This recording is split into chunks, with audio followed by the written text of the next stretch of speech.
So hello friends, AG this side. So welcome to you all to my channel Study with AG.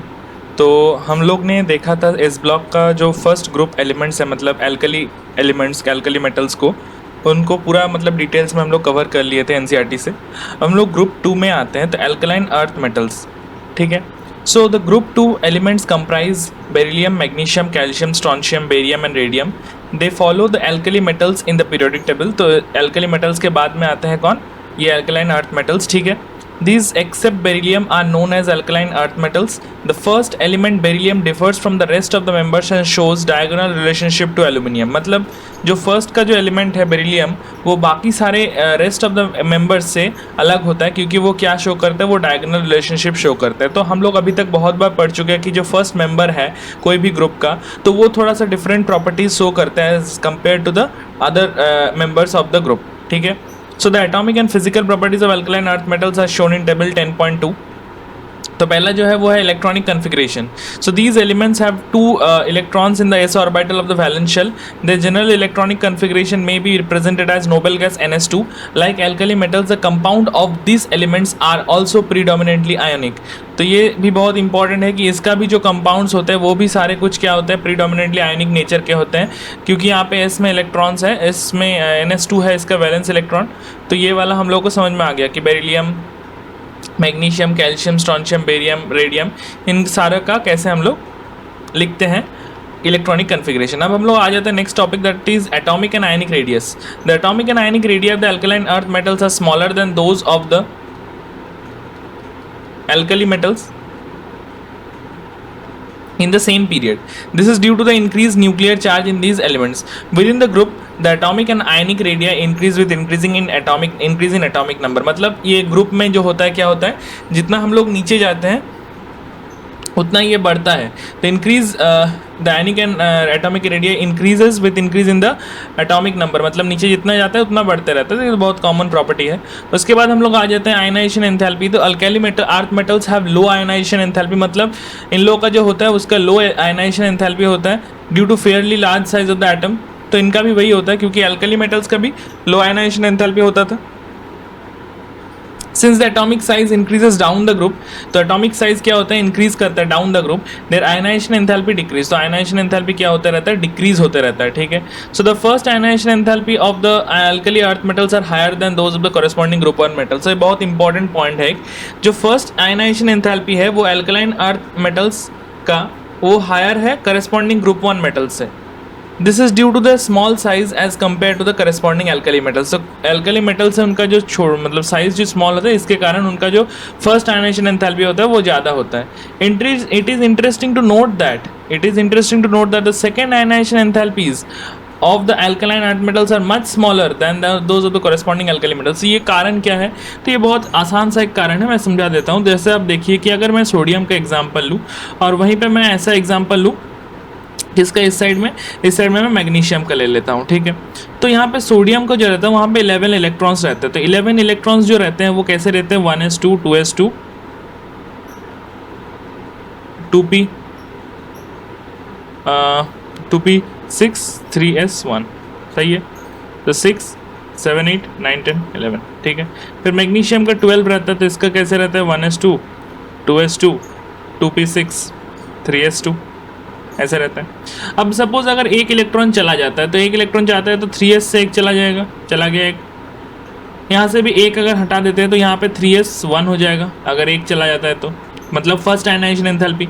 तो first ionization enthalpy किसका ज़्यादा होगा? Magnesium का। क्यों ज़्यादा होगा? क्योंकि इसका साइज़ जो है वो सोडियम से थोड़ा छोटा होगा, और एक छोटा जो आयन है उससे, मतलब छोटा जो एलिमेंट है उससे एक इलेक्ट्रॉन निकालना ज़्यादा मुश्किल होगा, क्योंकि उसमें जो न्यूक्लियस का होल्ड होगा वो ज़्यादा स्ट्रांग होगा। तो इसीलिए वो वाला, ठीक है, वो वाला फैक्टर में तो ये आयनाइजेशन एंथैल्पीज का ज़्यादा आता है। लेकिन अगर ये तो 3s भी अब हट गया, मतलब 3s खाली हो गया। अब सेकेंड इलेक्ट्रॉन भी जब हटा रहे तो 3s में से इलेक्ट्रॉन चला गया तो ये 2p6 बन गया, लेकिन ये क्या हो जाएगा? ये बन जाएगा 2p5। तो यहाँ पे क्या हो गया? यहाँ पे जो नोबेल गैस कन्फिग्रेशन था, जो कोर था नोबेल गैस कन्फिग्रेशन का, वहाँ से एक इलेक्ट्रॉन को खींचने का कोशिश कर रहा है। तो इसमें बहुत ज़्यादा एनर्जी लगेगा, तो इसीलिए एनर्जी आयनाइजेशन एनर्जी जो सेकंड वाला हो जाएगा वो सोडियम का ज़्यादा होगा एज कम्पेयर टू मैग्नीशियम। ये समझ में आ गया। अब हम लोग आगे बढ़ते हैं हाइड्रेशन एंथैल्पी। हाइड्रेशन एंथैल्पी क्या कर रहा है? Like alkali metal ions, the hydration enthalpy of alkaline earth metals decreases with the increase in the ionic size, मतलब जितना आयनिक साइज बढ़ते रहता है उतना क्या होता है, हाइड्रेशन एंथैल्पी कम होता है। तो हाइड्रेशन एंथैल्पी जो है वो इनवर्सली प्रोपोर्शनल है किसके, आयनिक साइज के। ठीक है, ये सही है। ओके, सो जैसे beryllium 2+, magnesium 2+, calcium 2+, strontium 2+, barium 2+, यहाँ पे क्या क्या होगा, बेरिलियम 2+ का सबसे ज़्यादा होगा, फिर मैग्नीशियम 2+, फिर कैल्शियम 2+, फिर स्ट्रोंशियम 2+, फिर लास्ट में बेरियम 2+। ठीक है, so the hydration enthalpies of alkaline earth metals ions are larger than those of alkali metal ions.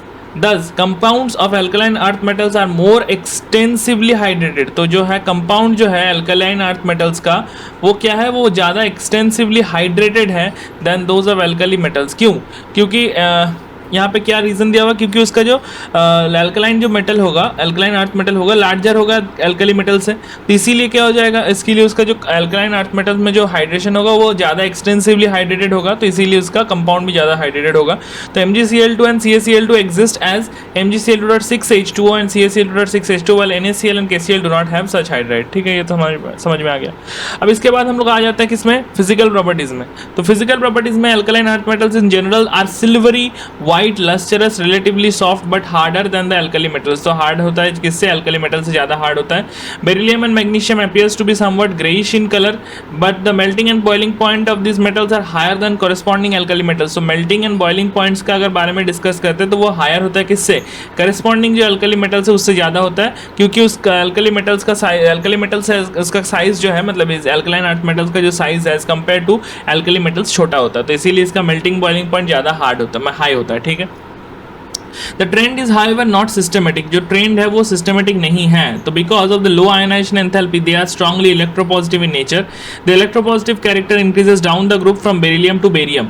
तो बेरिलियम से बेरियम तक क्या हो जाता है, ये इलेक्ट्रोपॉजिटिव कैरेक्टर क्या हो जाता है, जितना नीचे जाते हैं हम लोग वो क्या हो जाता है, वो इलेक्ट्रोपॉजिटिव कैरेक्टर बढ़ते रहता है। ठीक है, तो calcium, strontium and barium impart characteristic brick red, crimson, Apple green colour. मतलब यहाँ पे बहुत इंपॉर्टेंट है ये चीज़ कि कैल्शियम का जो कलर होगा, कैल्शियम का कलर होगा ब्रिक रेड, ब्रिक रेड। फिर इसके बाद स्ट्रोंशियम का अगर हम बात करें तो स्ट्रोंशियम का क्या होगा, स्ट्रोंशियम का होगा क्रिम्सन रेड या क्रिम्सन सिर्फ लिख सकते हैं हम लोग। और बेरियम का क्या होगा, बेरियम का होगा Apple green.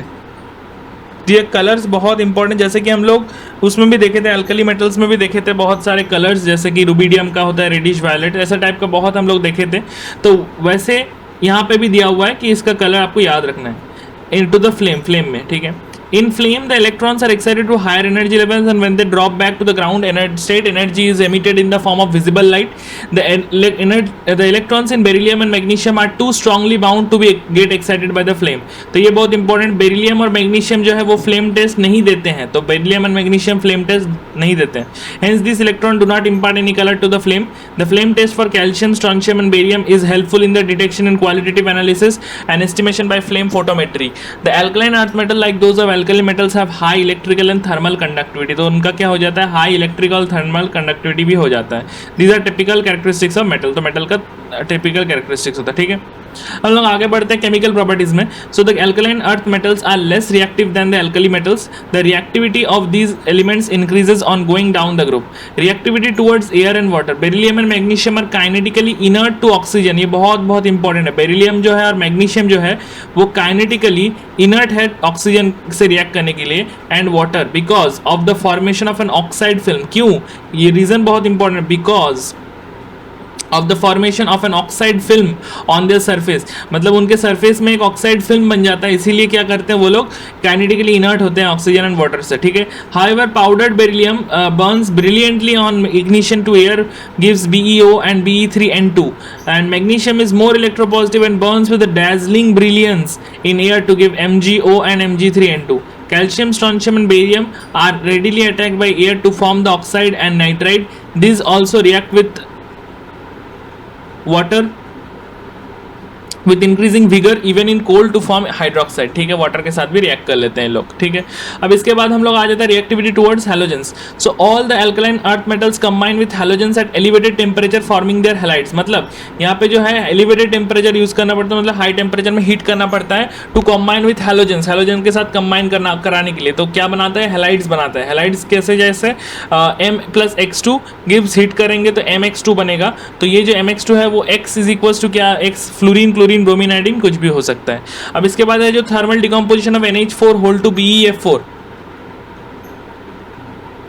Is the best route for the preparation of BeF2। ये बहुत बहुत इंपॉर्टेंट है, ये जो प्रोसेस है बहुत इंपॉर्टेंट है। Thermal decomposition of NH4 whole two BeF4 is the best method for the preparation of BeF2 and BeCl2 is conveniently made from the oxide। तो BeCl2 जो है वो कैसे बनता है, ऑक्साइड से बनता है। तो BeO plus carbon plus chloride Cl2, इसको 600 से 800 केल्विन में अगर हीट करते हैं तो क्या बनता है, BeCl2 बनता है और CO बनता है कार्बन मोनोऑक्साइड। ये बहुत इंपॉर्टेंट रिएक्शन है, ये रिएक्शन और ये रिएक्शन भी बहुत इंपॉर्टेंट, इसको याद रखना है कि NH4 होल टू BeF4 से ज़्यादा सबसे अच्छा BeF2 बन जाता है, ठीक है। इसके बाद हम लोग आ जाता है reactivity towards hydrogen. All the elements except beryllium combine with hydrogen upon heating to form their hydride MH2। So beryllium छोड़ के बाकी सारे एलिमेंट्स क्या हो जाते हैं, हाइड्रोजन के साथ हीटिंग करने से रिएक्ट कर जाते हैं और क्या बनाते हैं, MH2। तो BeH2 कैसे बनाए हम, बेरिलियम तो रिएक्ट नहीं करता है वो हाइड्रोजन के साथ। तो फिर however can be prepared by the reaction of BeCl2 with LiLH4। मतलब BeCl2 को एक स्ट्रॉन्ग वाला हाइड्रोजन डोनर, मतलब H- डोनर के साथ रिएक्ट करा देते हैं, हाइड्राइड आयन डोनर। तो ये क्या बनाता है, BeH2 बनाता है, फिर LiCl और AlCl3। बहुत बहुत इंपॉर्टेंट रिएक्शन है ये भी। सो 2BeCl2 प्लस LiLH4 गिव्स क्या, 2BeH2 फिर LiCl प्लस AlCl3। ये पॉइंट्स बहुत इंपॉर्टेंट है याद रखने के लिए, ओके। नेक्स्ट आ जाते हैं हम लोग रिएक्टिविटी टुवर्ड्स एसिड। एसिड के साथ कैसे रिएक्ट करेंगे, तो the alkaline earth metals readily react with acid liberating dihydrogen. मतलब डाइहाइड्रोजन छोड़ता है, तो ये तो बहुत ही कॉमन है, एसिड बेस रिएक्शन तो बहुत मतलब ये है कॉमन है। मेटल के साथ कोई भी अगर एसिड का रिएक्ट करा देंगे तो वहीं से तो हाइड्रोजन गैस रिलीज होगा और उसका सॉल्ट बनेगा। फिर इसके बाद जो दिया हुआ reducing nature. So like alkali metals, alkaline earth metals are strong reducing agent. मतलब ये भी जो है ये भी स्ट्रॉन्ग रिड्यूसिंग एजेंट्स होते हैं। This is indicated by large negative values of the reduction potential. मतलब इनके भी जो रिडक्शन पोटेंशियल्स के वैल्यू होते हैं बहुत ही ज़्यादा नेगेटिव होता है। However the reducing power is less than those of the corresponding alkali metals. मतलब एल्कली मेटल से उनका कम होता है रिड्यूसिंग पावर, ये याद रखना है कि लेस होता है किससे, कॉरेस्पॉन्डिंग एल्कली मेटल से। So beryllium has less negative value compare to other alkaline earth metals. मतलब बेरिलियम का जो होता है लेस नेगेटिव वैल्यू होता है, मतलब नेगेटिव में कम होता है। However its reducing nature is due to the large hydration energy associated with the small size of Be2 plus ion. मतलब इसका जो नेचर होता है ज़्यादा रिड्यूस करने का, वो क्या कारण होता है उसका कारण होता है हाइड्रेशन एनर्जी, ना कि यहाँ पे हम लोग का जो रिडक्शन पोटेंशियल का बात हो रहा है। वहाँ पर मतलब नेगेटिव, लेस नेगेटिव होने के बावजूद भी बहुत अच्छा रिएक्शन मतलब रिड्यूसिंग एजेंट जैसा काम करता है। क्यों, क्योंकि लार्ज हाइड्रेशन एनर्जी होता है associated with the small size of Be2 plus ion and relatively large value of atomization enthalpy of the metal. मतलब इसका एटोमाइजेशन एनर्जी भी बहुत बड़ा होता है, साइज छोटा होता है, और क्या होता है, और इसके साथ हाइड्रेशन एनर्जी बहुत लार्ज होता है। ठीक है, ये समझ में आ गया। तो ये कारण है उसका रिड्यूसिंग नेचर बढ़ने का, ओके।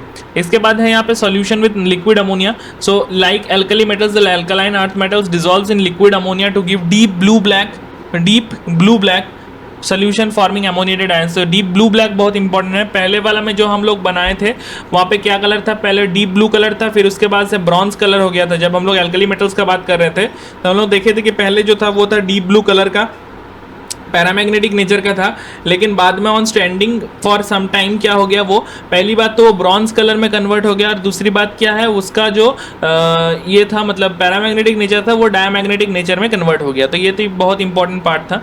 यहाँ पे दिया हुआ है कि M+X+Y NH3 जो है वो MNH3 होल X2 प्लस और E टाइम्स, मतलब ये भी अमोनिएटेड इलेक्ट्रॉन बनाने के लिए ये मतलब सोच रहा है। तो from this ions the ammonites जो MNH3 whole 6 2+ can be recovered as well, okay.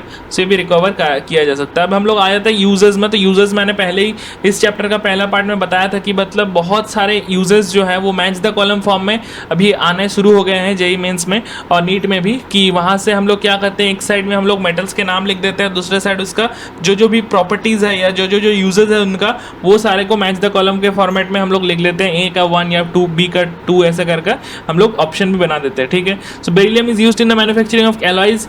Copper beryllium का एलॉय जो है are used in the preparation of high strength spring, मतलब कॉपर बेरिलियम एलॉय क्या बनाने में काम में आता है, हाई स्ट्रेंथ स्प्रिंग, जो हम लोग का कार या इसमें रहता है, बाइक में रहता है as a form of soccer के फॉर्म में, तो वो भी बहुत इंपॉर्टेंट है। सो उसके बाद जो है, उसके बाद है metallic beryllium is used for making windows of X ray tubes. तो ये वाला पॉइंट जो है ये आ चुका है ऑलरेडी जेई मेंस में, एक मैच द कॉलम फॉर्मेट में, शायद फरवरी शिफ्ट में आया था 2021 में, तो ये वाला बहुत इंपॉर्टेंट है। उसके बाद जो है magnesium forms alloys with aluminium, zinc, manganese and tin. Magnesium aluminium alloys being light in mass are used in aircraft construction. तो मतलब मैग्नीशियम एल्यूमिनियम का जो एलॉय है वो बहुत हल्का होने के कारण उसके एयरक्राफ्ट बनाने में भी काम में लिया जाता है।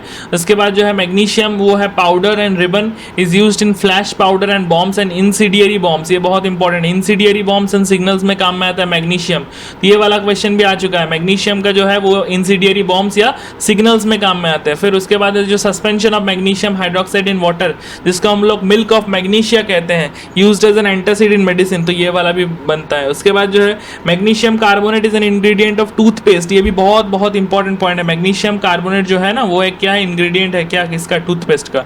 कैल्शियम जो है is used in the extraction of metals from the oxides which are difficult to reduce in the with carbon. Calcium and barium metals owing to their reactivity with oxygen and nitrogen at elevated temperature में ये होता है, ठीक है। उसके बाद have often been used to remove air from vacuum tubes. Radium salts are used in radiotherapy, तो ये बहुत इंपॉर्टेंट है। रेडियम जो सॉल्ट्स है वो किस में यूज होता है, रेडियोथेरेपी में, जैसे ट्रीटमेंट ऑफ कैंसर में, ओके।